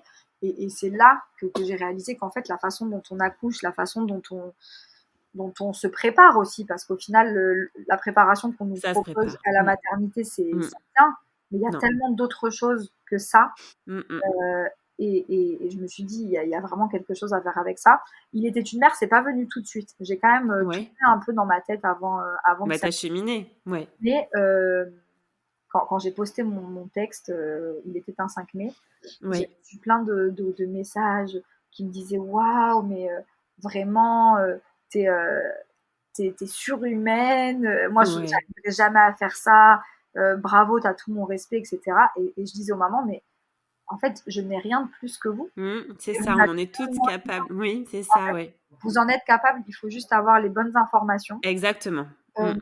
le bon entourage Mm. et mener à bien, enfin, et croire en votre projet en fait. C'est Mener ça. à bien tout ce qui anime ce projet, savoir pourquoi vous le faites. Et moi, j'ai été découragée plusieurs fois Mm. parce que je me suis Bien dit, est-ce sûr. que je vais y arriver? J'étais stressée de me C'est dire, évident. est-ce que je vais y Oui. arriver? Pas y arriver? Et comment ça se passe si jamais je Mais me c'est sens normal. perte? Je me suis fait mes 1000 scénarios, C'est normal. Mm. mais à aucun moment j'ai douté du pourquoi je faisais ça. Oui, c'est ça. Et en fait, c'est ça qui m'a aussi aidée à garder le cap et à ne pas baisser les bras. Et puis le fait que mon mari soit un soutien de chaque instant dans ce projet, il était vraiment très investi. Ouais. J'ai pas eu l'impression d'être un uluberlu qui a Oui, c'est ça. un peu perché. Il m'a tout de suite soutenu et ça a vraiment changé la Hyper donne. important justement parce que tu as préparé ton accouchement dans le cadre du projet de naissance, tu as préparé ton postpartum aussi. Donc tout ça effectivement c'est essentiel en fait j'ai envie de dire dès lors qu'on a un projet, le projet d'avoir un enfant. Tout à fait. La seule chose qui a été dure pour ce postpartum, c'est que du coup, je n'ai pas souhaité allaiter Alicia. Oui, C'était un choix qui a été fait par plusieurs composantes. En fait, le fait que ouais, je suis seule dans la région, qu'on n'ait aucun relais, c'est-à-dire que j'ai pas le relais de me dire bon ma mère va passer pour que je puisse me oui, reposer là mmh, pendant qu'elle s'occupe de la petite, que je peux éventuellement tirer mon lait, oui, etc. mmh, J'avais ma grande à gérer, mon mari qui a son entreprise, donc forcément c'est aussi important et il peut pas se permettre bien sûr, il a pas droit mmh, à un congé paternité. S'il ouais, s'absente, bien sûr, mmh, forcément, il y a aucune compensation derrière, donc c'est ouais, un peu la face sombre de l'entrepreneuriat. c'est Mais, ça. mais voilà, en fait, le fait qu'on soit seul ici, que mon premier allaitement se soit mal passé, que j'ai eu peur de ne pas forcément savoir gérer la fatigue alors qu'il fallait que Ouais. je sois Mmh. opérationnelle pour mes filles. Ouais.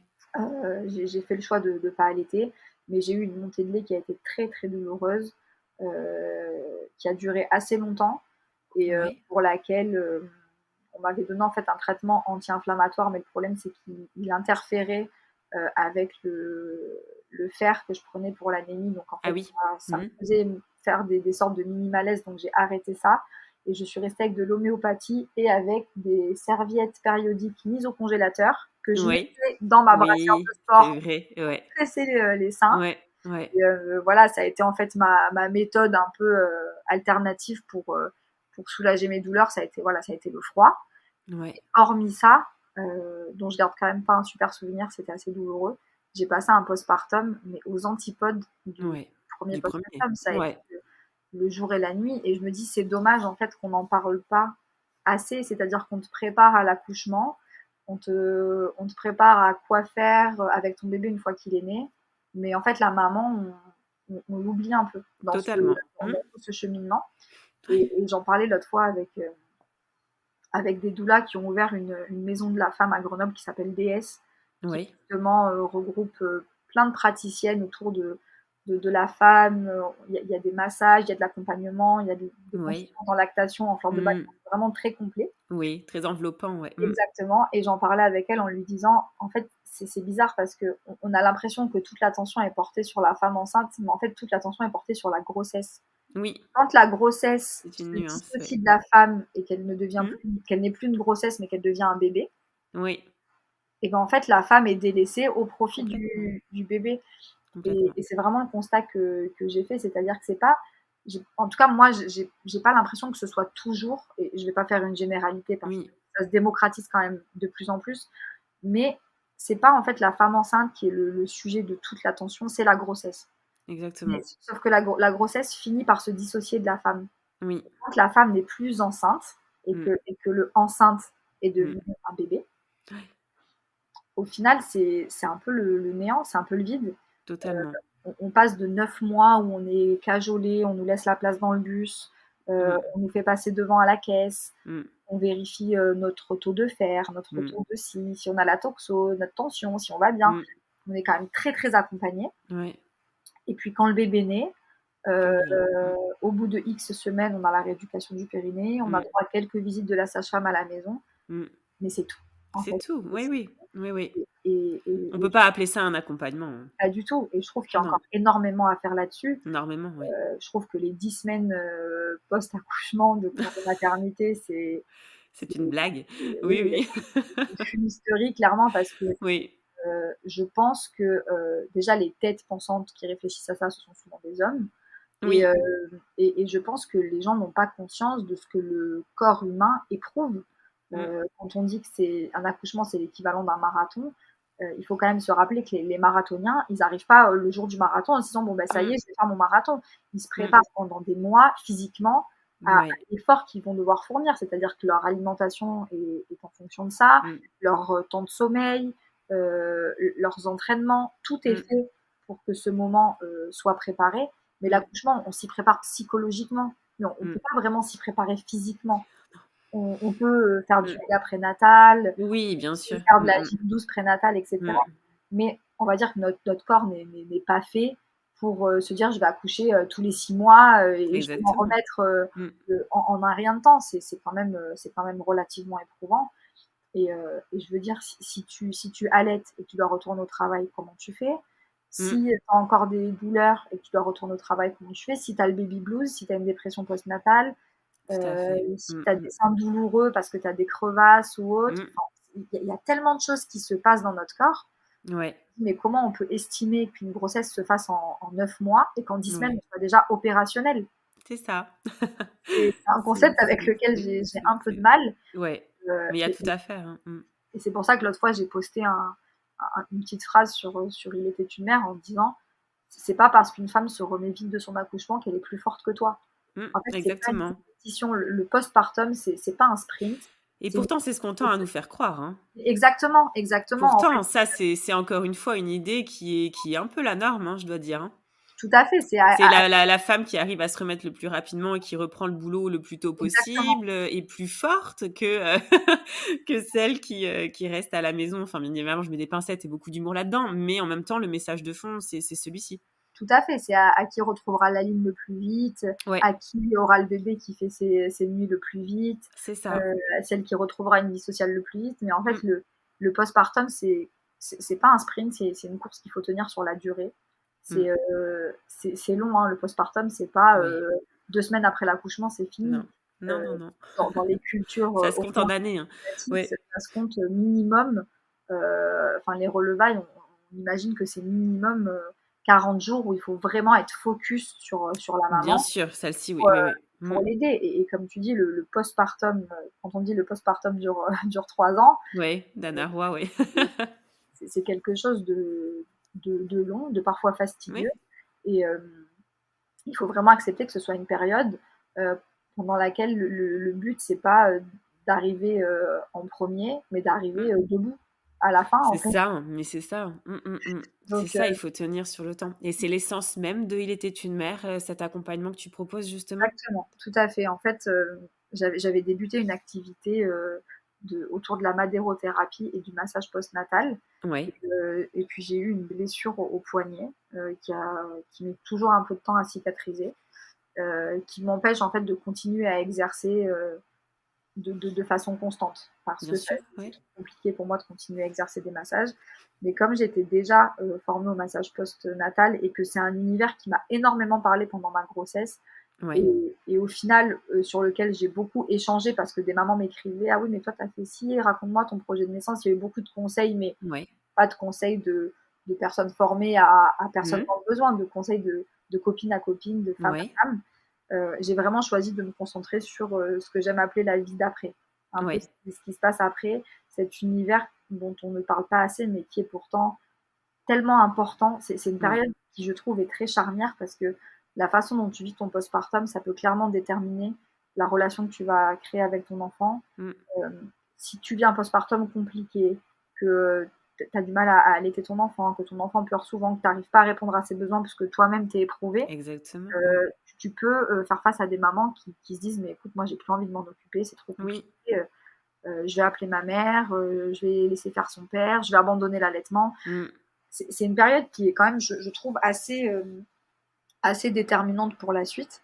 Et en fait, avec Il était une mère, j'ai eu envie de donner la possibilité aux femmes de vivre pleinement le postpartum sans le subir. Ouais. C'est-à-dire, j'ai pas envie de leur vendre un truc tout rose, ça va être génial, parce Mmh. que ça va pas forcément être génial, mais Mmh. de leur dire, il y a plein de petites choses qu'on peut faire en Ouais, amont, et puis une fois qu'on est dedans, pour faciliter. Le c'est but, ça. c'est pas de ne pas vivre le postpartum, il faut le Mmh. vivre. C'est Bien une période sûr, oui, incroyable, qui est riche, complètement. Mmh. pleine de rebondissements, Ouais, d'apprentissage, mais il faut le vivre de façon sereine. Et quand je repense à ma première grossesse, je me dis, à l'époque, il n'y avait pas trop encore Instagram, non. tu sais, Mmh. ces choses-là, c'était en 2016, bon, pourtant, Ouais, c'est pas d'un autre siècle, hein, mais en tout cas, Instagram, c'était plus un nouveau Facebook, mais c'était pas c'est vraiment un ça, outil professionnel exactement. Mmh. où la parole se libérait sur des sujets un peu touchy. Et, Ouais, euh, et je me suis dit, mais en fait, qu'est-ce qui m'a manqué moi à ce moment-là pour pouvoir faire ça? Et en fait, je me suis dit, il me manquait l'accès à l'information. oui, C'est-à-dire que, comme je disais tout à l'heure, pour moi, le corps médical me disait blanc, ben, c'était mmh, blanc en fait, et je me c'est posais ça. aucune question.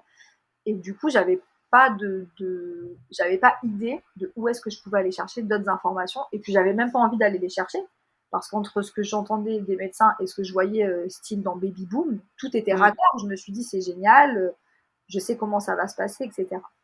Et en fait, avec Il était une mère, même si je sais que ça se fait quand même de plus en plus, j'ai eu envie aussi de rendre public et accessible un peu ces informations, euh, parler aussi de l'accouchement physiologique, de dire Oui, que l'accouchement physiologique impacte le postpartum, l'ocytocine de synthèse impacte mmh, le postpartum, la péridurale, selon comment elle est faite, peut impacter le oui, postpartum. mmh, En fait, j'ai envie que les femmes prennent les décisions en connaissance de cause. c'est ça. Mmh mh. Et Qu'on leur dise un peu toutes les facettes quoi tout de à quand on fait, leur pose parce qu'effectivement, je pense que pour la péridurale, c'est un C'est un sujet. On n'en parle pas des effets que ça peut avoir par la suite ou on les minimise en tout cas. On nous dit pas tout, l'impact que ça peut avoir, par la suite, notamment dans le postpartum.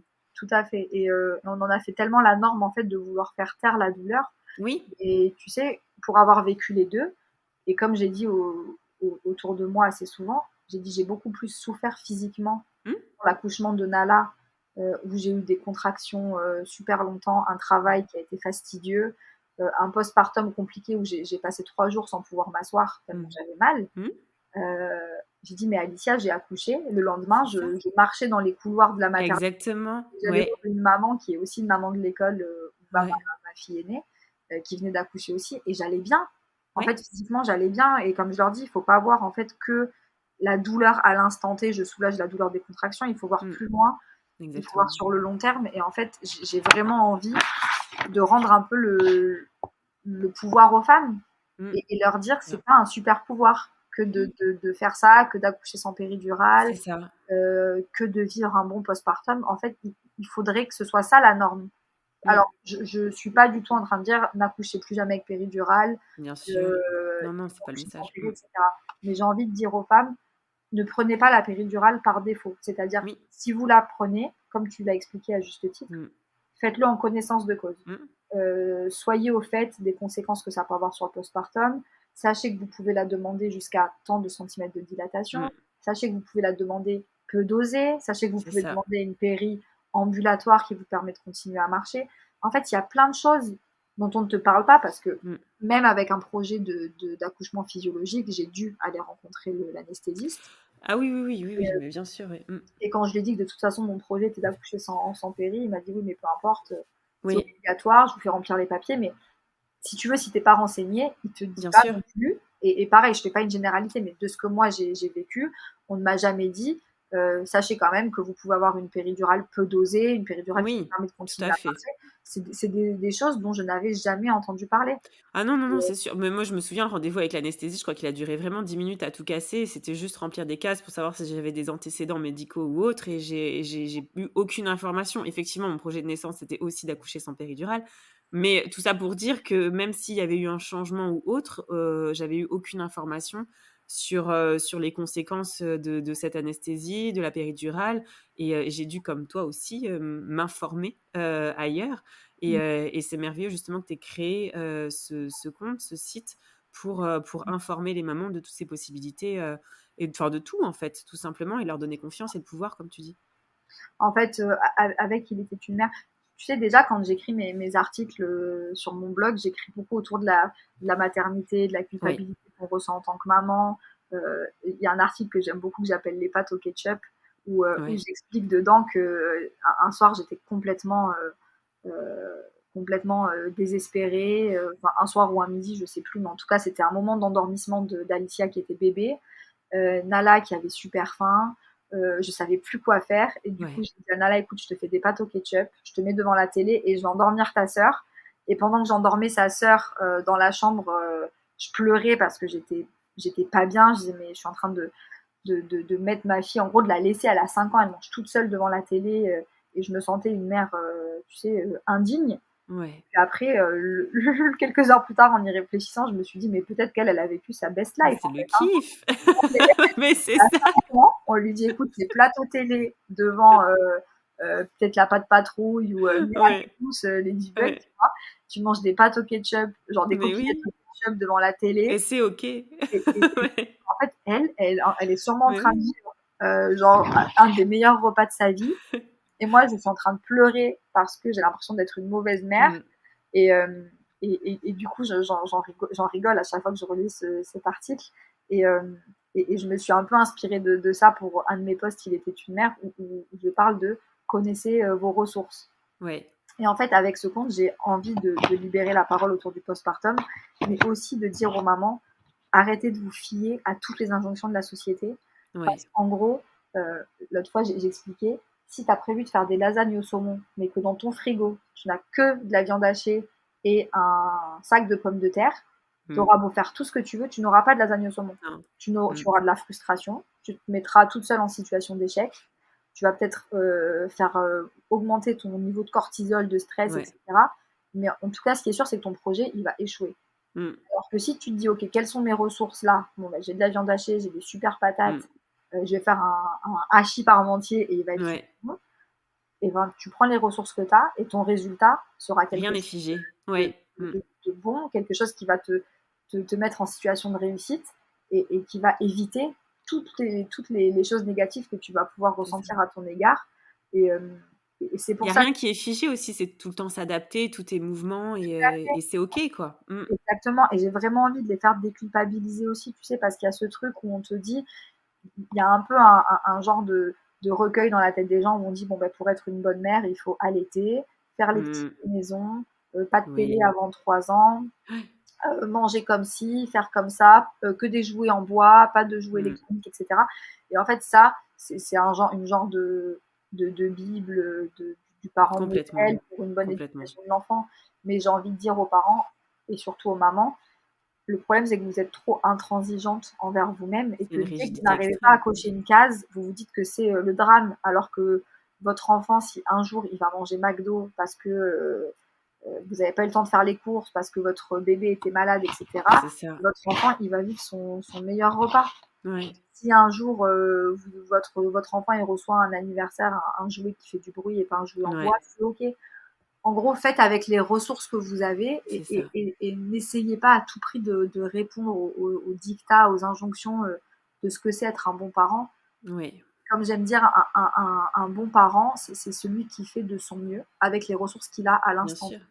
Mmh, En gros, mmh, tant mmh. que tu ne mets pas ton enfant en danger, tant que sa sécurité n'est pas en jeu, dis-toi que faire de ton mieux, c'est déjà bien assez en fait. Mmh. C'est déjà suffisant.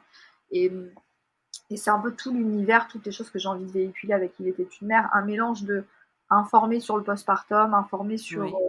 sur le consentement, sur la façon dont on peut être maîtresse de son accouchement, de son postpartum sans que ce soit quelque chose de subi.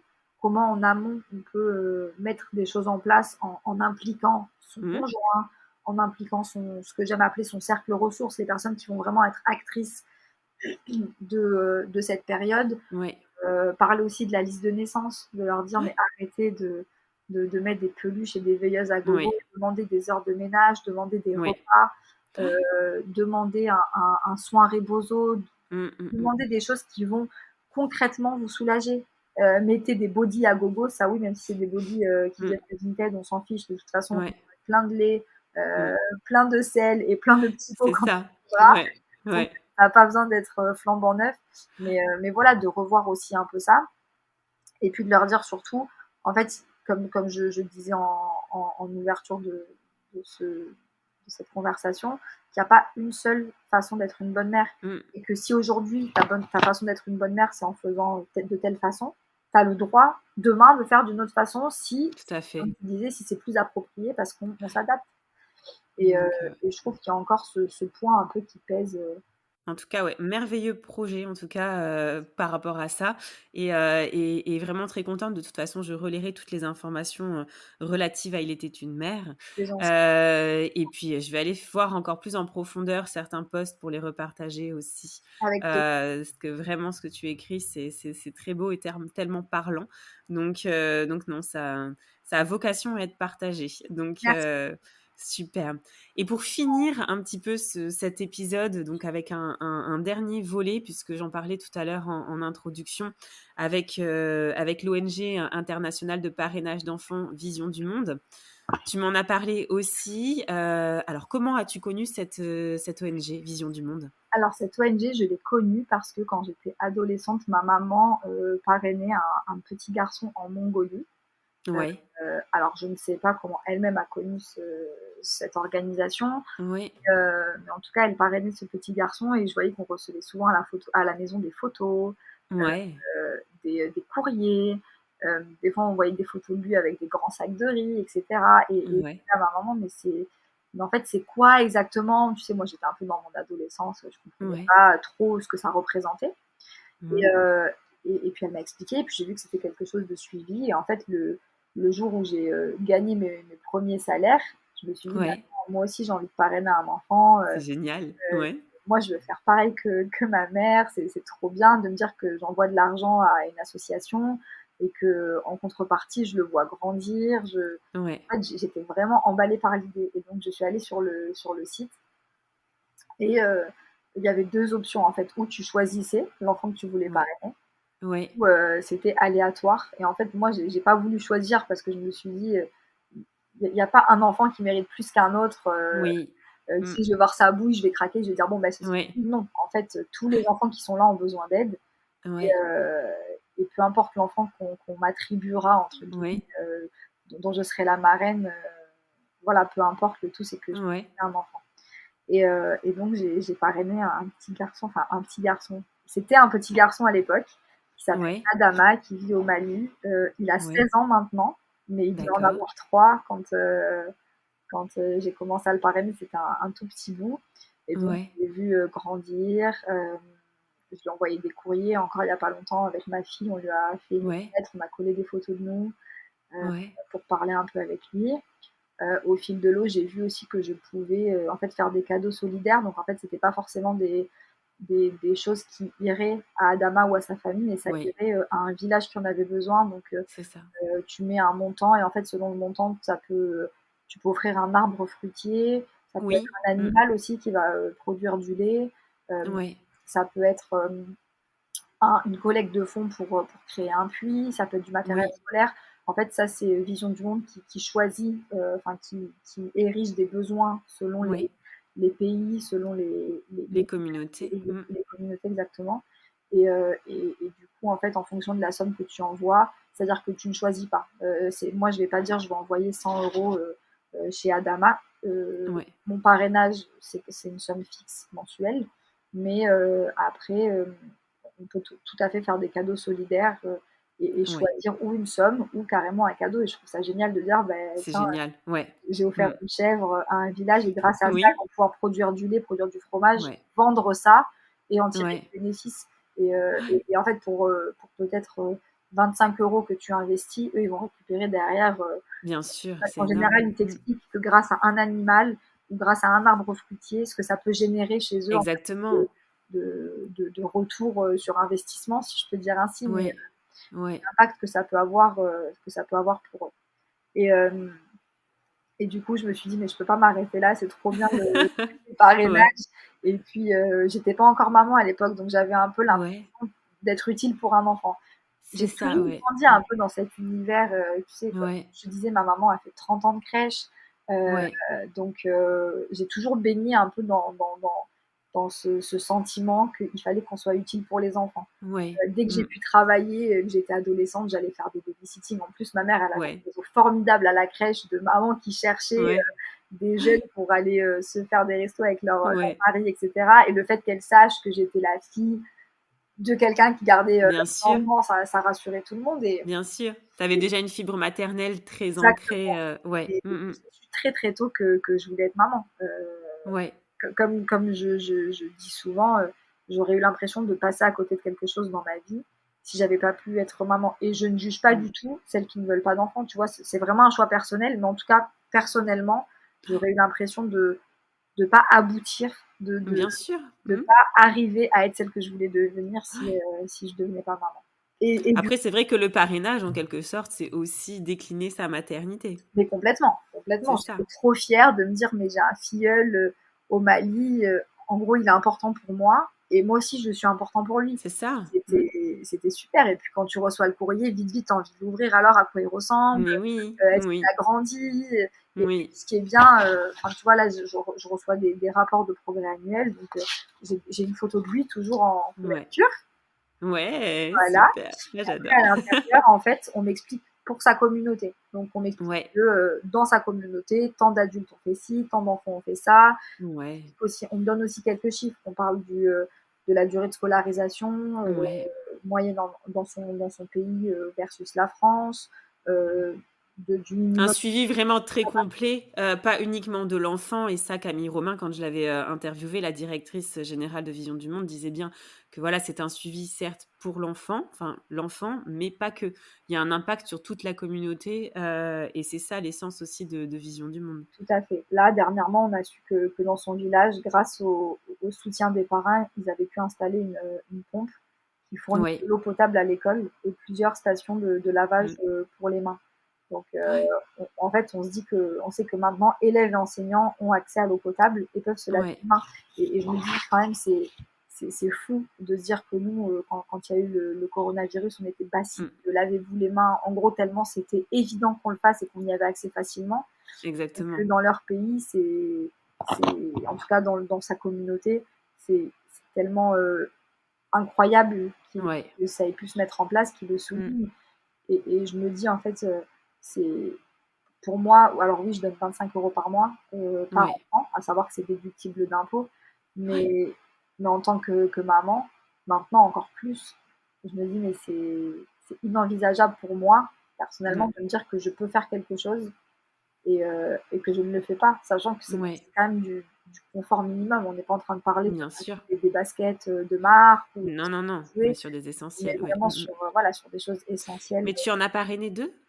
Tu en Du as coup, parrainé là, un deuxième, je j'ai crois? Ouais. parrainé, j'ai parrainé Adama et quelques années après, je me suis dit: «Bon, c'est trop bien le parrainage, je vais pas m'arrêter là, je vais parrainer Ouais. un autre enfant» et cette fois, j'ai pas choisi non plus, mais j'avais juste demandé à ce que ce soit une fille, en fait. D'accord, Pouvoir ouais. avoir le garçon et la fille, tu sais, un peu dans ton truc de maman où tu dis: Oui. «Bon, ben, là, il y a un garçon et une fille, c'est super». Donc elle s'appelle Antia, elle vit au Sénégal, Ouais. elle Ouais. a maintenant 14 ans et Ouais. voilà, c'est un peu le même fonctionnement qu'avec Adama. On reçoit des photos, elle m'explique si elle va à l'école ou pas. Alors, en ayant des filles, forcément, je suis encore plus sensible à la cause, tu vois, à cette cause-là, en fait, qu'elle soit scolarisée ou pas. Oui. Parce que je me dis, au final, moi, je sais que mes filles vont grandir dans un pays où elles auront accès à l'éducation. Mmh. Et j'aimerais aussi qu'avec les petites aides qu'on envoie Mmh. mensuellement, bon, en plus peut-être leur offrir du matériel scolaire ou, Ouais. ou des cahiers ou des Ouais. vêtements ou des choses, tu sais, qui leur permettraient de, voilà, de ne pas renoncer en fait à leurs rêves, à C'est leur ça, vie, bien sûr. etc. Et, Mmh euh, mh. et du coup, Et voilà. c'est leur mettre un petit peu de rêve de ce rêve-là aussi en parrainant un enfant. C'est ce que ça leur apporte, aussi le parrainage. Et je pense, enfin, tu vois, le parrainage, c'est jusqu'à leur majorité. Oui. Mais je pense que là, je m'en rapproche, hein, parce qu'Adama, Mmh. il a Bah, 16 ans et passé, 14, ouais, ouais. elle Mmh. a 14 ans passés, Mmh. mais je sais que je recommencerai. Je recommencerai Ouais. parce que déjà financièrement, c'est pas forcément une charge dans le sens où c'est déductible d'impôt et qu'au final, Oui. pour un don de 25 €, c'est comme si je payais, je crois, 8 €. Ouais. C'est dans cette Ouais. fourchette-là. Et puis, je me dis, en fait, c'est peut-être pas grand-chose, hein. On se dit: «Bon, 8 €, je vois Ouais. pas ce qu'ils font avec 8 €», mais pour eux, c'est beaucoup. Quand on parle d'accès à l'eau potable, pour moi, c'est Mmh. quand même quelque chose de basique, de manuel scolaire, c'est quand même quelque chose Mmh. de basique. Mais c'est tant une aide matérielle, comme tu viens de le dire, «matérielle» entre guillemets, mais aussi c'est une aventure humaine qui est incroyable. Ah mais C'est une clairement, richesse qui te vient pour toi, mais aussi pour, l'enfant et la communauté, l'impact que ça a en tout cas sur l'enfant et la communauté. Et est-ce qu'il y a, maintenant puisque tu disais que tu as commencé le parrainage alors que tu n'étais pas maman, oui. aujourd'hui dans ta vie de famille, comment est accueilli justement ce parrainage-là au sein de ton foyer? Écoute, mon mari, il a toujours soutenu, ce projet-là. Ouais. Hem Et bon, Alicia est encore trop petite pour comprendre, mais Oui, Nala, bien sûr. elle, elle le sait. D'ailleurs, l'autre matin, c'est elle qui m'a dit: «Maman, n'oublie pas de poster la lettre, Ouais. pour Adama et Antia». Elle le sait, elle est impliquée dedans et j'ai vraiment Ouais, envie de continuer à l'impliquer dedans. Alors, pour l'instant, elle est encore jeune, ça peut être par des dessins, ça peut être, bien sûr. tu vois, l'autre jour, on a mis, une photo de nous 4 dans chaque enveloppe, Ouais. pour qu'ils puissent voir aussi les enfants. Mais j'ai C'est une vraiment ouverture d'esprit aussi, hein. tout à fait. Et puis j'ai envie qu'elle sache aussi, tu sais, Nala, c'est une enfant de 6 ans, des fois elle me dit, «J'ai pas envie d'aller à l'école, j'ai pas Mmh envie mh. de mettre tel vêtement», et cetera, et Mmh. cetera. Et le fait que je sois impliquée dans le parrainage, ça me permet aussi de rendre, concret mes arguments quand je lui dis: «Tu sais Nala, c'est une chance que tu as Mmh. de pouvoir aller à l'école, c'est une chance que tu as de pouvoir choisir tes vêtements». Heu Ouais. En gros, tu vois, de remettre un peu les choses à leur place, mais Ouais. pas de façon abstraite, plus de façon Ouais. concrète, en lui disant, en gros, ne prends pas pour acquis, tu vois, toutes ces choses-là. Bien sûr, c'est une ouverture d'esprit, c'est une richesse qui est très importante. Comme tu disais, toi, c'est bizarre, tout à l'heure, tu l'as dit, l'image qui t'avait impacté de ce petit, en Mongolie de ta mère, c'était de le voir avec un sac de riz, Et de clairement, c'est vrai que voilà, c'est voilà, comme, Camille Romain disait, certains vont à l'école, à cheval et ils font des distances, assez incroyables. Mais tout ça, effectivement, ça apporte aussi un nouvel horizon pour nos enfants et c'est ce qu'apporte aussi le parrainage, au sein du foyer. tout à fait. Et tu sais, un jour, je regardais un extrait de Rendez-vous en terre inconnue, c'est une émission que Ouais, j'aime oui, énormément. Et c'était le rappeur Oli qui était oui, à Madagascar et où il entendait, il disait à un petit garçon, tu vas à l'école et le petit garçon lui dit oui, oui. Il lui dit mais c'est loin. Et le petit garçon il dit non, non, c'est pas très loin. Et en fait, quand il explique, il y a X jours de bateau, de marche, c'est enfin, ça, oui. c'est Ouais, une oui, c'est galère ça, sans c'est nom. ça. Et en Mmh. fait, le petit garçon, il était super content de mettre je Ouais, ne sais combien de jours pour aller à l'école. ouais, mmh, Et, et je me dis, en fait, tu vois, mais c'est aussi notre société qui veut ça. Et en fait, mmh, moi, des fois, j'ai une petite fille de 6 ans qui me dit, ah, j'ai pas envie d'aller à l'école, maman, mmh. je préfère rester à la maison et tout. Et c'est normal, hein, c'est des Bien réactions normales. sûr, ah mais bien sûr, Mais bien sûr. Je dis juste que c'est vrai que ça peut être une richesse et un tout à fait, horizon, différent qui peut nourrir et faire aussi, grandir encore plus, c'est ça. nos petits bouts. C'est ça, et je me sers de ça aussi justement pour lui expliquer que ce qu'elle vit ici, en fait, c'est pas le cas de tous les enfants dans le monde. Mmh, Et on essaye avec mon mari vraiment de la sensibiliser à ça, au c'est fait que super. Mmh, son rythme de vie, son cadre de vie, sa qualité de vie, mmh, tu vois, c'est pas le cas pour tout le monde. Et que ce qui semble basique pour nous, c'est-à-dire prendre une douche, aller à ouais, l'école et râler quand mmh, le bus il est en retard et qu'on va mettre 10 minutes mmh, de plus, tu vois. c'est ça. Pour Ouais, nous, ouais, l'école, elle est à côté de chez nous, donc on a de la chance. Mais quand bien même, comme bien j'explique à sûr. Nala, je lui dis c'est une chance, tu sais, que tu as d'aller à l'école. Il y a des petites filles aujourd'hui qui ne savent pas Mmh, lire, qui ne savent pas écrire, parce qu'elles n'iront jamais à l'école, parce que ouais le, le, le gouvernement de leur pays ne le permet pas, ou parce qu'elles n'ont et pas les parce qu'elles sont moyens, filles. parce qu'elles sont filles, exactement, ou parce que l'école est trop loin. L'origine, parce que naître fille dans d'autres pays, c'est déjà naître avec un fardeau. Et clairement. Mmh, Et du coup, voilà, c'est vrai que le fait qu'il y ait vision du monde, qu'on reçoive des photos, etc., en fait, ça rend mmh, ça plus concret et ça bien permet de sûr, pas juste être une vidéo qu'on va regarder sur YouTube bien sûr. Mmh, pour essayer de comprendre, mais ça permet que ce soit quelque chose qui soit aussi dans notre quotidien et dans mmh, lequel elle s'implique. Et en tout cas, moi, quand c'est je vois génial. Vision du Mmh. monde, j'ai hâte d'ouvrir le courrier, de me dire, tiens, qu'est-ce J'imagine, qu'ils ouais. font, qu'est-ce que, Ouais, tu vois, bien sûr. comment ils occupent leur journée, est-ce qu'ils vont Mmh mh. bien, est-ce qu'ils vont à l'école ou pas, des photos C'est d'eux. Et génial. là, quand Mmh. je me dis, mais Adama, il a 16 ans, mais j'ai rien vu passer. J'ai rien vu passer. J'imagine, J'ai ouais. l'impression que c'était hier, que j'étais sur le site et Mmh. que je disais, peu importe, Ouais. Ouais. je veux parrainer un enfant, peu Ouais. importe dans Mmh. quel pays, peu importe comment il s'appelle, son âge, Mmh. C'est etc. trop bien. Et, Mmh. et je le referai. Je sais que quand le parrainage Le d'Adama va se parrainage, là, se terminer, terminera, ouais. Mmh, mmh, je mmh. vais le refaire parce que Mmh. c'est comme ça maintenant, c'est dans mon fonctionnement. et, Ouais. et, Ah, c'est et, et super. je me Mmh. dis que bon, c'est peut-être pas grand-chose, mais que si tout le monde fait un petit peu, Bien sûr, comme si tout le toujours. monde Une fait un goutte petit d'eau, une rien, goutte ben, d'eau, une goutte d'eau. voilà, plein de petits riens C'est ça. ensemble, ça fait des grandes Ouais. choses. Et Ouais, ouais. Mais en tout cas, merci beaucoup Marjorie pour, cet échange extrêmement riche. Vraiment, tu nous as nourris et inspirés sur des tas de sujets. Je relayerai bien évidemment, comme j'ai dit tout à l'heure, toutes les informations quant à Il était une mère. c'est gentil. Merci pour ton témoignage, vraiment ta spontanéité et quelle richesse encore, que tu nous as transmis aujourd'hui. Merci Marion Merci pour beaucoup. ton Ouais, invitation. Je suis honorée vraiment de faire partie de ce c'est moi. projet. Et j'ai hâte que ça prenne encore plus d'ampleur, que les mamans n'aient pas peur de s'affirmer, de reprendre le Ouais. pouvoir Mmh. sur leur maternité, sur leur grossesse, sur leur rôle de femme, et de leur dire, mais C'est ça. quoi que vous fassiez, Mmh. vous êtes des mamans qui C'est déchiraient, et ça. vraiment Mais c'est ça. Mmh. n'en doutez Mmh. jamais. C'est ce que tu nous as véhiculé aujourd'hui, en tout cas, c'est ça, cette puissance avec laquelle on peut renouer grâce à ce merveilleux projet d'enfantement, Oui, tout si je à puis fait. dire. Voilà. Merci beaucoup Merci Marjorie, au Marion, revoir. merci beaucoup, au revoir.